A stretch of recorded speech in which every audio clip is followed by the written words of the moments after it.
मेरे हुसैन की नजरों न्याज जारी है, इसी से दीन की उम्र दराज जारी है। एक दो आदमी कह दे सुभान अल्लाह। मेरे हुसैन की नजरों न्याज जारी है, इसी से दीन की उम्र दराज जारी है। सरे हुसैन कटे हो गए बहुत अरसा, मगर हुसैन की अब भी नमाज जारी है। सरे हुसैन कटे हो गए बहुत अरसा, मगर हुसैन की अब भी नमाज जारी है। मैं अगर आप तक पहुंचूं, आपकी समात तक, ये तमाम तर जो यूट्यूब चैनल है हिरा नेटवर्क, करबल की जमी पर वो गिरा पुश्ते फरस से। पुश्त कहते हैं फारसी का लफ्ज है पीठ, और फरस है घोड़ा, है ना। ये आप लोगों के लिए नहीं है, जिनको नहीं मालूम उनके लिए है। करबल की जमी पर वो गिरा पुश्ते फरस से, लेकिन मेरे शब्बीर की हिम्मत नहीं टूटी। जरा झूम के कह दे सुभान अल्लाह। करबल की जमी पर वो गिरा पुश्ते फरस से, लेकिन मेरे शब्बीर की हिम्मत नहीं टूटी। लो देख मुसल्ली से कहते हैं नमाजी, गर्दन पे छुरी चल गई नीयत नहीं टूटी। लो देख मुसल्ली से कहते हैं नमाजी, गर्दन पे छुरी चल गई नीयत नहीं टूटी। मोहब्बत और इखलास के साथ यहाँ तशरीफ फरमा है आप, माशाअल्लाह। सुन भी बहुत अच्छा सलीके से रहे हैं, बिल्कुल अपने जगहों पर इत्मीनान और सुकून के साथ बैठकर। यही सलीका भी होना चाहिए। बहुत ज़्यादा हंगामा हो, बहुत ज़्यादा भीड़ हो, बहुत ज़्यादा लोग हों और एक इंतशार का माहौल हो, वही जलसा कामयाब नहीं होता है। चंद लोग बैठकर अकीदत व एहतराम के साथ, मोहब्बतों के साथ उलमाए किराम की गुफ्तगू, शोराए-ए-ज़ाम की नाते समात कर लें, वही महफिल मकबूल भी होती है और कामयाब भी होती है। बिला ताखीर मैं आपकी बारगाह तक उस अजीम इकलौते खतीब को पेश करूं, जिसके नाम का जब ऐलान होता है, हर नाजिम बिल्कुल कॉन्फिडेंस के साथ आपके नाम का ऐलान करता है। किसी भी जलसे में नकीब न हो, शायर न हो, दूसरा कोई खतीब न हो, अकेले एक नाम की बदौलत बड़े से बड़े जलसे कामयाब हो जाते हैं। उस अजीम खतीब को, मुकर्रिर को, स्पीकर को हजरत अल्लामा मुफ्ती मोहम्मद सुल्तान रजा साहब क़िबला सिवान सुम्मा छपरा कहा जाता है।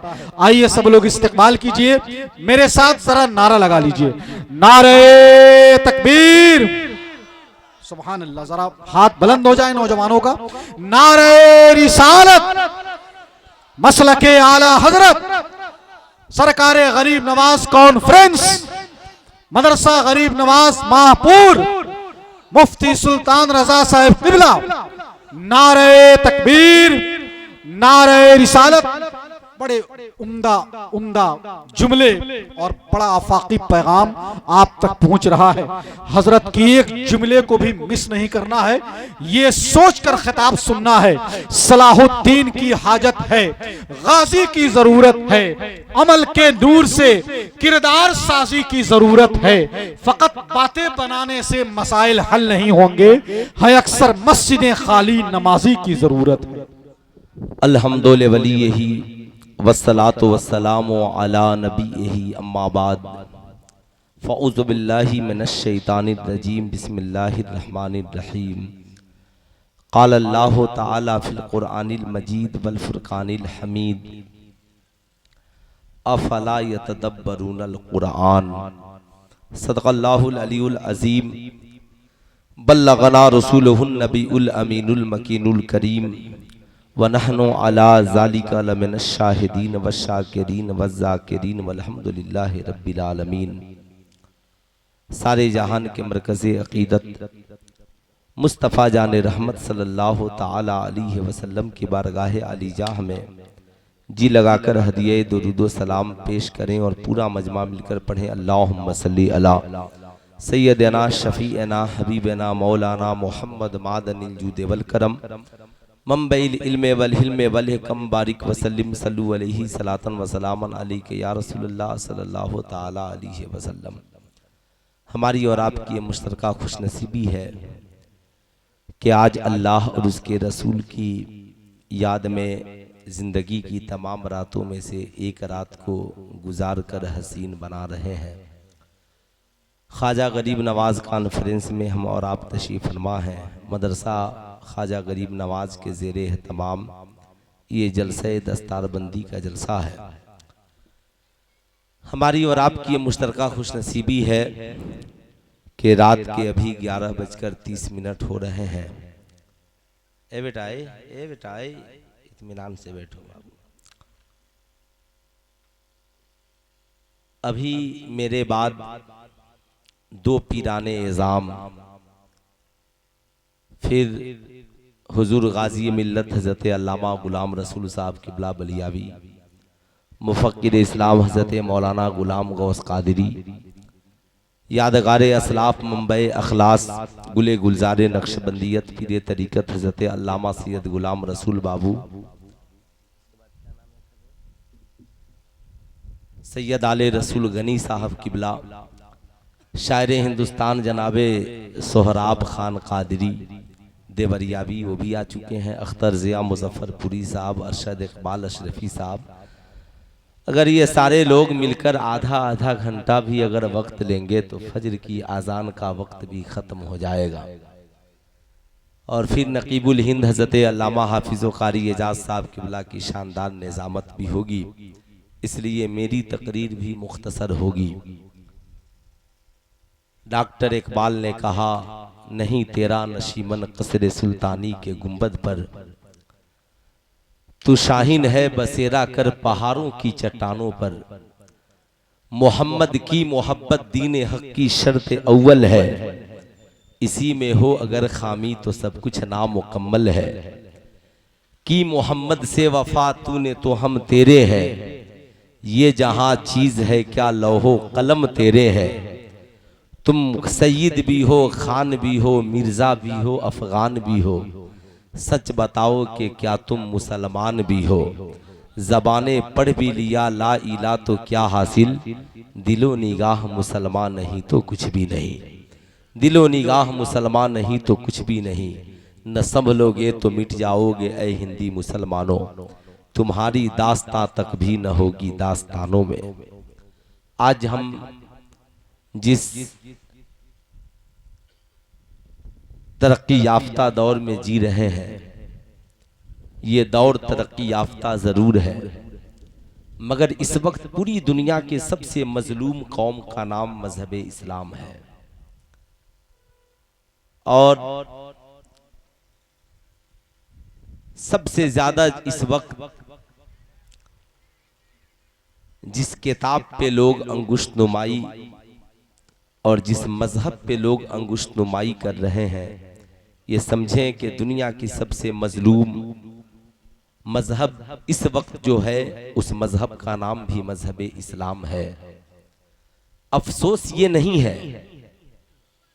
कि गैर इस्लाम पर हमला आवर है, अफसोस ये है कि अपने भी इस्लाम पे हमला आवर है। गैरों से कहा तुमने, गैरों से सुना तुमने, कुछ हमसे कहा होता कुछ हमसे सुना होता। आज हर तरफ सिर्फ एक बात है कि मुसलमान इतने सताए क्यों जा रहे हैं, मुसलमानों पे जुल्म और सितम के पहाड़ क्यों तोड़े जा रहे हैं, मुसलमानों की जिंदगी में कामयाबियां कदम क्यों नहीं चूम रही हैं। आइए हम उस अजीम दाइए इस्लाम की बात करें जो खलीफतुल मुस्लिमीन बने तो आधी दुनिया पे इस्लाम की हुकूमत का झंडा बुलंद किया, जिन्हें पूरी दुनिया हजरत उमर इब्ने खत्ताब के नाम से याद करती है। ओ उमर जिनका नाम सुनकर कैसर व किसरा लरज़ जाते थे, ओ उमर जिनको देखकर शैतान रास्ता बदल लेता था, ओ उमर जिनके पीछे नमाजें पढ़ने वाला वक्त का वली और इमाम बन जाता था।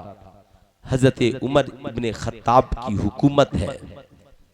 अमर इब्ने आस को इलाक़े मिस्र फतह करने के लिए 6000 मुजाहिदीन इस्लाम की टोली दी जाती है। कहा जाता है कि मिस्र का इलाका फतह करना है और इस्लाम के कामयाबी के झंडे को नस्ब करना है। जब ये काफिला चला है, ये उनका काफिला है, ये उनका काफिला है जिनकी जिंदगी का मकसद ये था कि जान मिली है मुस्तफ़ा पे कुर्बान करने के लिए। उनकी जिंदगी का मकसद था दौलत मिली है मुस्तफ़ा पे कुर्बान करने के लिए। उनकी जिंदगी का मकसद था औलादे मिली हैं नबी के नाम पे कुर्बान करने के लिए। अगर जब दीन ही नहीं रहेगा, मजहब ही नहीं रहेगा, तो हम समाज में जी करके क्या करेंगे। जैसे आज ईमान तो पूरी दुनिया में मौजूद है, हर मुसलमान के पास ईमान है। कलमा का मानना ईमान है, रोज नमाज का मानना ईमान है, रोज़ा का मानना ईमान है, ज़कात का मानना ईमान है, हज का मानना ईमान है। लेकिन अल्लाह के मुक़द्दस नबी फरमाते हैं, बुखारी शरीफ की हदीस है, ला युमिनु अहदकुम हत्ता अकूना अहब्बा इलैहि मिन वालिदिही व वलदिही वन्नासि अजमईन। तुम में का कोई भी शख्स उस वक्त तक मोमिन कामिल नहीं हो सकता जब तक अपनी जान से ज्यादा, अपनी औलाद से ज्यादा, अपने माँ बाप से ज्यादा, यहाँ तक के सारी कायनात से ज्यादा आमिना के लाल से प्यार नहीं करने लगे, मुस्तफ़ा जाने रहमत से प्यार नहीं करने लगे।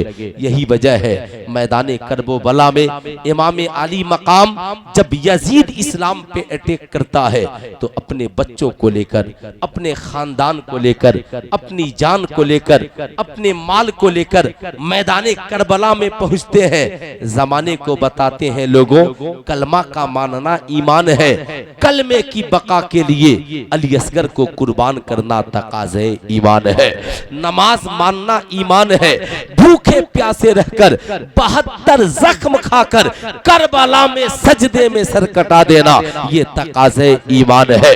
कहा कुरान मानना ये ईमान है, सर कटने के बाद नेज़े पे चढ़कर कुरान पढ़ना ये तकाज़े ईमान है। आज खानकाहों में ईमान है, तकाज़े ईमान नहीं है, दरसगाहों में ईमान है, तकाज़े ईमान नहीं है, मदरसों में ईमान है, तकाज़े ईमान नहीं है, मुसलमानों की जिंदगी में ईमान है, तकाज़े ईमान नहीं है। यही सहाबा है जिनके पास ईमान भी है, तकाज़े ईमान भी है।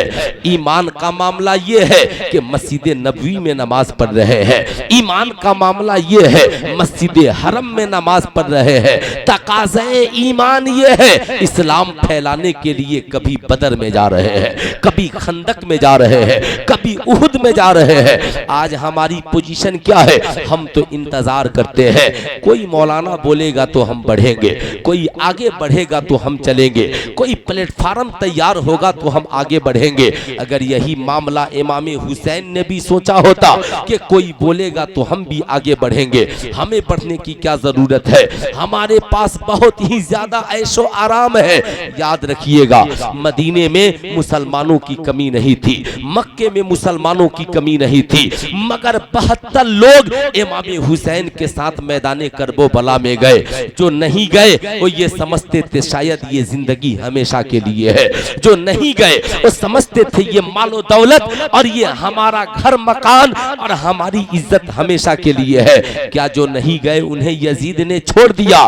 तारीख बताती है इमाम हुसैन की शहादत के बाद यजीद ने मक्के पे भी हमला किया, यजीद ने मदीने पे भी हमला किया। साहब न जाने कई हजार बेटियों की मदीने में इज्जतें लूटी गई और कई हजार लोगों के मक्के में इज्जतें लूटी गई।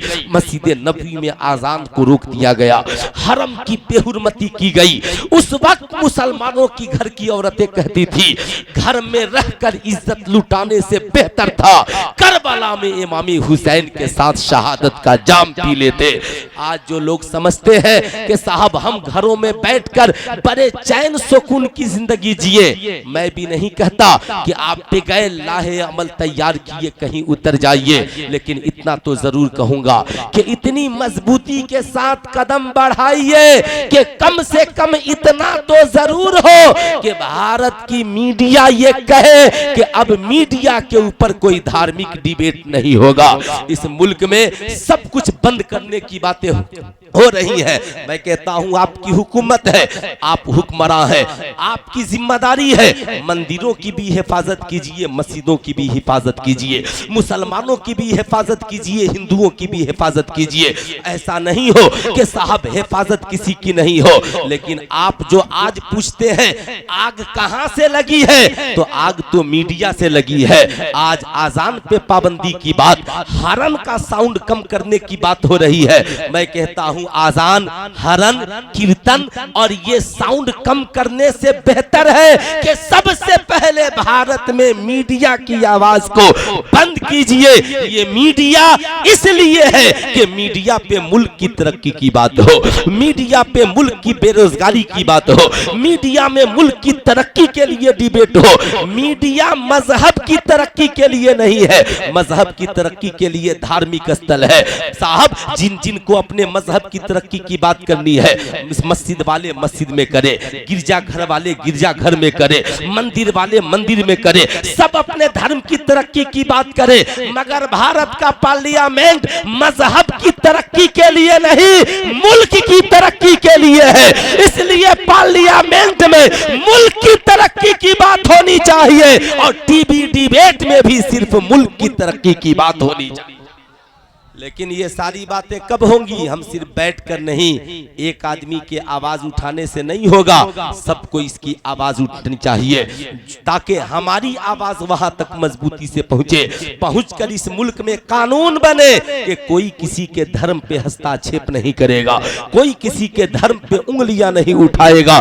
वरना साहब इस मुल्क को तबाह होने से कौन रोक सकता है? इस मुल्क को बर्बाद होने से कौन रोक सकता है? इसलिए डॉक्टर इकबाल ने कहा, न संभलोगे तो मिट जाओगे ऐ हिंदी मुसलमानों, तुम्हारी दास्तां तक भी न होगी दास्तानों में। आज ताज्जुब की बात है, मुसलमानों से पूछिए रोते क्यों हो, परेशान क्यों हो? मुसलमान परेशानी का हल तलाश रहा है। हजरत उमर इब्ने खत्ताब की हुकूमत है, 6000 मुजाहिदीन इस्लाम अमर इब्ने आस की क़यादत में इस्लाम की तबलीग के लिए निकले हैं। इलाके का इलाका फतह हो रहा है। मिस्र की सरजमी पर जब पहुंचे हैं, बहुत बड़े किले का मुहासरा किया है। अल्लाह अल्लाह किले का जब मुहासरा हुआ, हफ्तों गुजर गए, मैदाने जंग में जीत नहीं मिल रही है। अमर इब्ने आस उमर इब्ने खत्ताब को खत लिखते हैं, या अमीर अल मुस्लिमीन, ये बताया जाए 1 हफ्ते से हमने किले का मुहासरा किया है मगर मैदाने जंग में कामयाबी नहीं मिल रही है, इसकी वजह क्या हो सकती है? उमर इब्ने खत्ताब जवाब लिखते हैं, ऐ अमर इब्ने आस, मुजाहिदीन इस्लाम को जमा करो और जमा करके उनसे पूछो कि तुमसे आका की कौन सी सुन्नत छूट रही है। सुल्तान रजा कहना चाहेगा, उमर इब्ने खत्ताब ने ये नहीं कहा तेरी तलवारें तो कम नहीं कर पड़ गई है, ये नहीं कहा तेरे पास तीर कमान कम हो गए हैं, ये नहीं कहा तेरे पास हथियार कम है, ये नहीं कहा तेरे पास नौजवानों की तादाद कम है, बल्कि उमर इब्ने खत्ताब कहते हैं तुम्हारे पास लगता है कि तुमसे आका करीम की कोई सुन्नत छूट रही है। साहब वो मुसलमान थे जिनसे वाजिब छूटने का सवाल ही नहीं था, जिनसे फराइज छूटने का सवाल ही नहीं था। हमारी तो पोजीशन ये है, हमारी बेटियां नकाब नहीं पहनती मगर हम हिजाब की लड़ाई लड़ रहे हैं। फजर की आजान सुनकर हम मस्जिदों में नहीं जाते मगर हम आजान की लड़ाई लड़ रहे हैं। हम चेहरे पे नबी की सुन्नत को नहीं सजाते मगर सुन्नते मुस्तफा की लड़ाई लड़ रहे हैं। बेटे की शादी में दिल खोल कर जहेज मांगते हैं मगर आका की सुन्नत की महफिल सजाने की बातें कर रहे हैं। साहब हमारी हालत उस दूल्हा की तरह है जो शादी के बाद बीवी से कहता है आई लव माई वाइफ, मैं तुझसे बेपनाह प्यार करता हूँ। बीवी ने पलट कर कहा जालिम बहुत प्यार करते हो तो मेरी डोली उठने से पहले मेरे बाप की जमीन किसकी वजह से बिक गई, मेरी डोली उठने से पहले मेरी माँ के जेवरात किसकी वजह से बिक गए, मेरी डोली उठने से पहले मेरे भाइयों की कमाई किसकी वजह से खर्च हो गई। अगर मोहब्बत होती तो मेरी शादी से पहले मेरे बाप के आंखों में आंसुओं के कतरात नहीं आते। यही हाल आज मुसलमानों की जिंदगी का है। आका की सुन्नत पे चलेंगे नहीं, फराइज पे अमल करेंगे नहीं, वाजिबात पे अमल करेंगे नहीं। अल्लाह रसूल को हमने नाराज कर लिया, अल्लाह रसूल की बारगाह से हमने रिश्ता तोड़ लिया, हमने अपना रिश्ता गैरों से जोड़ लिया। फिर कहते हैं हमारी जिंदगी में कामयाबी क्यों नहीं। उमर इब्ने खत्ताब ने खत लिखा और कहा मुजाहिदीन इस्लाम को जमा करके पूछो आका की कौन सी सुन्नत छूट रही है। अमर इब्ने आस 6000 मुजाहिदीन इस्लाम की जमात है, जमा करते हैं, कहते हैं गौर करो कि हमसे आका की कौन सी सुन्नत छूट रही है। कोई दूसरा बोला होता हम नहीं मानते, मगर ये बात खलीफतुल मुस्लिमीन की है। वो उमर जो मशवरा दे तो वही की शक्ल में जिब्रील अमी लेकर के आ जाए, ये बोली उस उमर की है। अल्लाह अल्लाह, अमर इब्ने आस जब मुजाहिदीन इस्लाम तक इस पैगाम को पहुंचाते हैं, मुजाहिदीन इस्लाम आपस में बैठ गए। कोई दाढ़ी को देख रहा है, कोई अपने लिबास को देख रहा है, कोई अपनी नमाजों को याद कर रहा है, कोई अपने अमामा को देख रहा है, कोई अपने कुर्ता और पैजामा को देख रहा है। साहब सबकी नजरें इस बात पर है कि आका की कौन सी सुन्नत हमसे छूट रही है। आपस में बैक जबान होकर कहते हैं अमर इब्ने आस हमसे कोई सुन्नत तो नहीं छूट रही है, मगर मामला सिर्फ इतना है कि जंगी मसरूफियत की वजह से हमने मिसवाक करना कम कर दी। हमने मिसवाक करना जरा भाईजान को जगा दीजिए, नींद बहुत अच्छी आ रही है।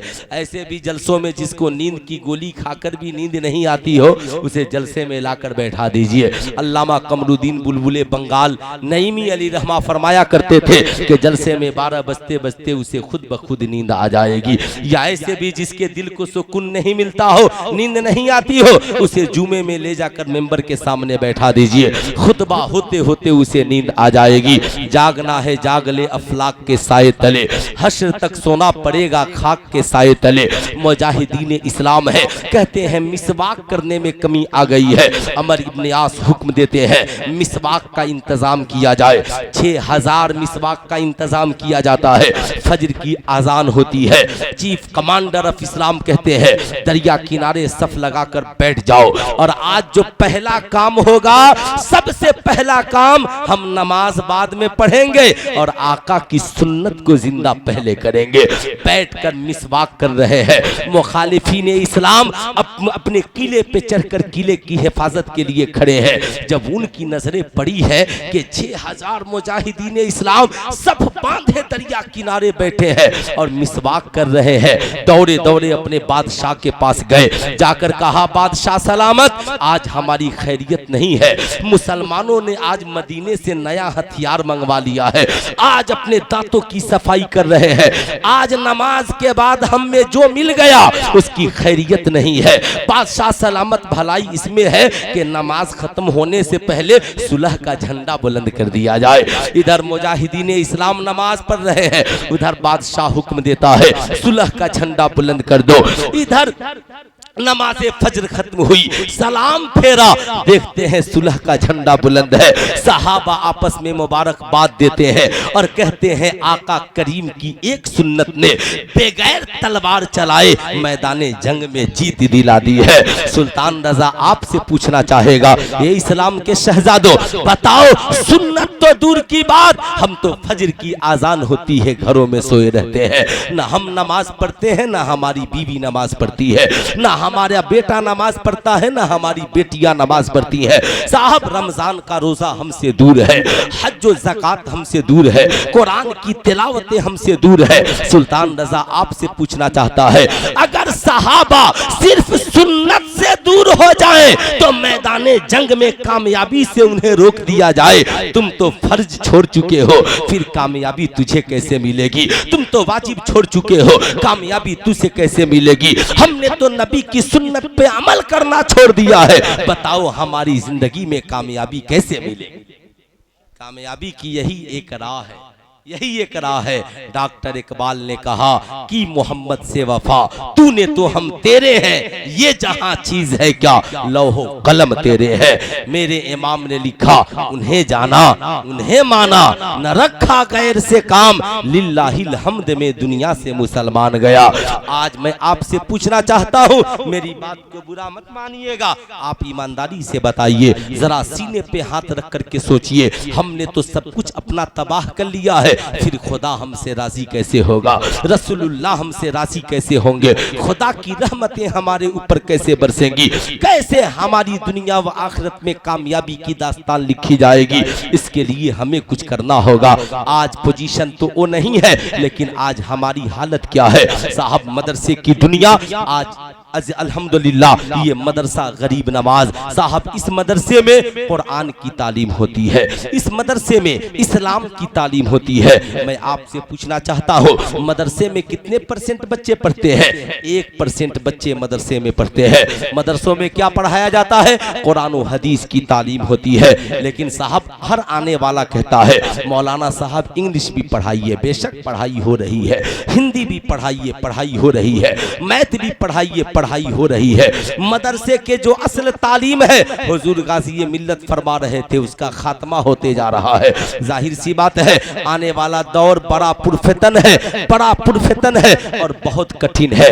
ये 1% मदरसे में पढ़ने वाले जब मदरसे से पढ़कर निकलते हैं तो आपने देखा होगा कहते हैं मौलाना साहब मदरसे का माहौल ठीक कीजिए। मदरसे से निकलने वाले बच्चे दूसरों को सलाम नहीं कर रहे हैं, या साहब कोई मामलात हो। मैं कहना चाहता हूँ बेशक ये 1% बच्चे जो मदरसे में पढ़ते हैं ये कुरान भी पढ़े, हदीस भी पढ़े, मैथ भी पढ़े, इंग्लिश भी पढ़े, हिंदी भी पढ़े। जब ये पढ़कर जाएं तो इनका किरदार किरदारे मुस्तफ़ा की तरह हो, इनका इखलाक इखलाके मुस्तफ़ा की तरह हो। यही वजह है जब ये 1% मदरसे से पढ़कर जाते हैं, अकेला मस्जिद में एक मदरसे का तालिबे इल्म इमाम बनकर जाता है, पूरे गांव के लोगों को दीन की बातें बताता है, अच्छी बातें बताता है, नमाज रोजे की तबलीग करता है। लेकिन आप ईमानदारी से बताइए शराब को हराम ये बताता है, जना को हराम ये बताता है, जुआ को हराम ये बताता है, माँ बाप की खिदमत का दर्स ये देता है, सारी मोहब्बत की बातें ये करता है,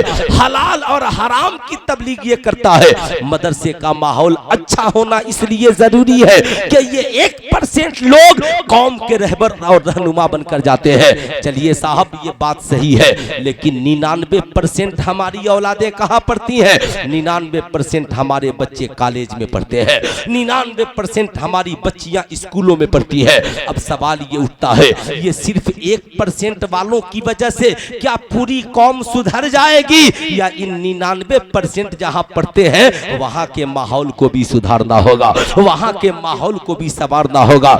ये 1% जानते हैं शराब पीना हराम है, जना करना हराम है, जुआ खेलना हराम है, माँ बाप की खिदमत जरूरी है, समाज में एक अच्छा इंसान बनकर जीना है। मगर जहां 99% बच्चे पढ़ते हैं वहां पे क्या बताया जाता है कि शराब पीना हराम है, जना करना हराम है, जुआ खेलना हराम है।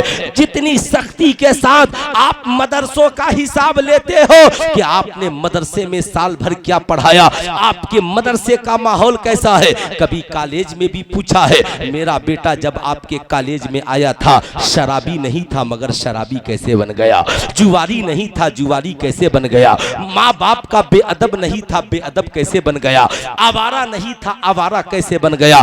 कभी आपने पूछा है? नाम है इस्लामिया कॉलेज और इस्लामी किरदारों कैरेक्टर का नामो निशान नहीं है। जाहिर सी बात है मैं आपसे पूछना चाहता हूँ आपने कभी वहां नहीं पूछा अगर एक बच्चा मदरसे में 5 साल हिफ्ज करने में लगा दे, पूछा जाता है 5 साल क्यों लग गया, मगर आपका बच्चा मैट्रिक में फेल हुआ, किरदारों कैरेक्टर बिगड़ गया, इंटर में फेल हुआ। कभी आपने कॉलेज में पूछा कि आपका सिस्टम कैसा है, आपका मिजाज कैसा है, आपके कॉलेज का माहौल कैसा है, आपने कभी इसके बारे में पूछा है? नहीं पूछिएगा, अंजाम यही होगा कि 1% लोग सिर्फ नमाज ही पढ़ाने में लगे रहेंगे, जनाजा ही पढ़ाने में रहेंगे और 99% लोग ये समझेंगे हम तो गाना सुनने के लिए पैदा हुए हैं, हम तो फिल्म देखने के लिए पैदा हुए हैं, हम तो यूट्यूब चलाने के लिए पैदा हुए हैं, हम तो बाप दादा की कमाई से सऊदीया से मोबाइल मंगाकर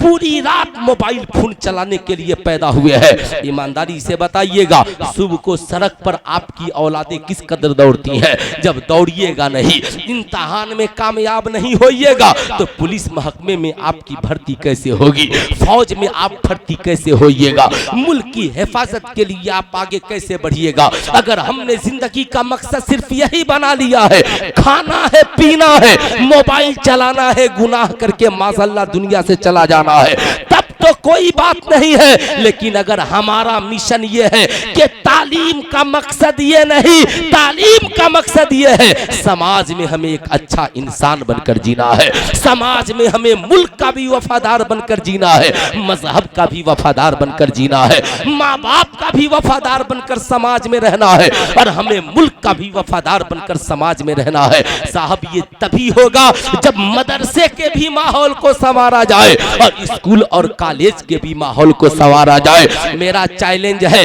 नर्सरी से लेकर पीएचडी तक कॉलेजों में कभी नहीं पढ़ाया जाता कि बाप से गुफ्तगू करने का तरीका क्या है। कोई बता दे, पढ़ाया जाता हो कि बाप से बोलने का तरीका क्या है, बाप के अदब का तरीका क्या है। कोई पढ़ाता है, कोई बताता है। यही वजह है बेटा डॉक्टर बन गया, साल भर बाद बाप फोन करता है, बेटा कुछ पैसा दे देना। बेटा कहता है बीवी बच्चों से बचेगा तब न देंगे। गौर से मेरी बात सुनिएगा, मेराज की शब है, आमिना के लाल तशरीफ ले जा रहे हैं। आका की सवारी जब मस्जिद अक्सा में पहुंची है, सारे अंबिया और मुरसलीन आका की ताजीम के लिए खड़े हो गए। लेकिन एक वक्त ऐसा भी आया कि मस्जिद नबवी शरीफ में आका सहाबा की झुरमुट में बैठे हैं। हम सब की माँ हजरत सैयदा दाई हलीमा तशरीफ ला रही हैं। अल्लाह अल्लाह, जब दाई हलीमा आ रही हैं मस्जिद नबवी शरीफ में, आका की नजर पड़ी है, फौरन ताजीम के लिए खड़े हो गए। सहाबा ने पूछा, या रसूल अल्लाह, ये कौन मुकद्दस औरत है जिनकी ताजीम के लिए मेरा पैगंबर खड़ा है। आका मुस्कुराकर फरमाते हैं, सहाबा क्या तुम अपनी माओ की ताजीम नहीं करते? मैं जिसकी ताजीम के लिए खड़ा हूँ ये मेरी दूध पिलाने वाली माँ हजरत दाई हलीमा है, जिनकी ताजीम के लिए तेरा पैगंबर खड़ा है। आका सिर्फ खड़े नहीं हुए, अपने कांधे से नूरी चादर उतारी और जमीन पे बिछा दिया। कहा, अम्मी जान आपके बैठने की जगह ये है। मैं आपसे पूछना चाहता हूँ, बताओ जलसे में आने वालों, नबी का कलमा पढ़ने वालों, नबी पे ईमान लाने वालों, क्या तुम भी कभी अपनी माँ की ताजीम के लिए खड़े होते हो? क्या तुम भी कभी अपने बाप की ताजीम के लिए खड़े होते हो? हमारा माहौल ये है, बेटा कुर्सी पे बैठा है, माँ नीचे बैठी है, बेटा चारपाई पे बैठा है, माँ नीचे बैठी है। हम ना माँ की ताजीम करते हैं ना बाप की ताजीम करते हैं। जबकि कुरान ने कहा, रब्बिरहमहुमा कमा रब्बयानी सगीरा। जब माँ बाप के सामने जाना तो जवानी को मत याद करना, अपने बचपने को याद करना और ये सोचना, दुआ करना, मौला मेरे माँ बाप पे ऐसे रहम फरमा जैसे बचपन में उन्होंने मेरे ऊपर रहम फरमाया। याद कर, कुरान याद दिला रहा है, ओ बंदे याद कर, जब तू बच्चा था तू तेरे पास इतनी ताकत न थी कि एक नेवाला मुंह में डाल सके, तेरे पास इतनी ताकत नहीं थी कि अपना कपड़ा बदल सके। तेरे नंगे जिस्म को जिसने कपड़ा दिया वो तेरी माँ है, तेरे मुंह में जिसने कमा कर नेवाला डाला वो तेरा बाप है, जिसने उंगलियां पकड़ के तुझे चलना सिखलाया वो तेरी माँ है, जिसने बचपन में किसी मोड़ पर तुझे बेसहारा नहीं छोड़ा वो तेरी माँ है। अगर तेरे माँ बाप ने तुझे बचपन में सहारा नहीं दिया होता तो तेरा वजूद बिखर जाता। कुरान ने कहा, रब्बिरहमहुमा कमा रब्बयानी सगीरा। जैसे बचपन में माँ बाप ने तुझे नहीं छोड़ा, ऐसे ही बुढ़ापे में अब तेरी माँ के बाजू कमजोर हो चुके हैं, तेरे बाप के आंखों की बीनाई कमजोर हो चुकी है, तेरी माँ कमजोर हो चुकी है। बचपन में तुझे सहारे की जरूरत थी तो तेरे माँ बाप ने तुझे नहीं छोड़ा, बुढ़ापे में तेरे माँ बाप को तेरे सहारे की जरूरत है। कुरान ने कहा, तुम भी माँ बाप को कभी मत छोड़ो, माँ बाप को कभी मत छोड़ना। कुरान ने कहा, फला तकुल्लहुमा उफ्फिम वला तनहरहुमा। जब तुम्हारे माँ बाप बुढ़ापे को पहुंच जाए तो कुरान ने कहा, अदब सीखो, तुम उनसे गुफ्तगू करना तो उफ तक न कहना, कुलू कौलन करीमा, उनसे अच्छी बातें कहना, अच्छी गुफ्तगू करना, ये तुम्हारी जिम्मेदारी है। आज हमारी पोजीशन क्या है साहब? माँ बाप जिंदा है तो खिदमत करने की फुर्सत नहीं है, माँ बाप दुनिया में जिंदा है तो हमारी हमारे पास इतना वक्त नहीं है कि माँ की खिदमत करके जन्नत हासिल कर ले, बाप की खिदमत करके जन्नत हासिल कर ले। आज पोजीशन ये इस कदर खराब है कि बुढ़ापे माँ बाप को औलादे कमा कर पैसा नहीं देती। क्या इस्लाम यही सिखलाता है? इस्लाम कहता है मर्द की कमाई में पहला हक उसकी माँ का है, और दूसरा हक उसके बाप का है, और तीसरा हक उसकी बीवी और बच्चों का है। मगर आज पोजीशन ये है कि आज का बेटा बड़ी ईमानदारी से कहता है बीवी बच्चों से बचेगा तब ना माँ बाप को भेजेंगे। आपने इस्लाम को यही समझा है। काश हमारी कौम की औलादें इस बात को समझ पाती तो कसम खुदा की आपने थोड़ी सी भी कोशिश करके जहां 14 साल मोटी मोटी किताबें आपने अपनी औलादों को पढ़ाई, वहीं कसम खुदा की कुरान भी अपनी औलादों को पढ़ा दिया होता, सीरत मुस्तफा की किताबें भी अपनी औलादों को पढ़ा दी होती। हजरत अबू बकर सिद्दीक है, मौत का वक्त करीब है, उनकी चहीती लाडली बेटी हम सब की अम्मी जान हजरत आयशा सिद्दीका रजी अल्लाह ताला अन्हा बैठी है। हजरत अबू बकर सिद्दीक फरमाते हैं आयशा मेरे वसाल के बाद, इंतकाल के बाद मेरे जिस्म पे एक पुराना कपड़ा है, इसे धुलकर साफ कर लेना, 2 पुराने कपड़े इसमें और मिलाकर मुझे कफन दे देना। हजरत सैयदा आयशा सिद्दीका अर्ज करती है अब्बा हुजूर क्या आपको नया कपड़ा नहीं दिया जाएगा? हजरत अबू बकर सिद्दीक फरमाते हैं बेटी नए कपड़े की जरूरत मुर्दों से ज्यादा जिंदों को है। ये कौन बोल रहा है? ये वो अबू बकर बोल रहे हैं जिन्होंने अपनी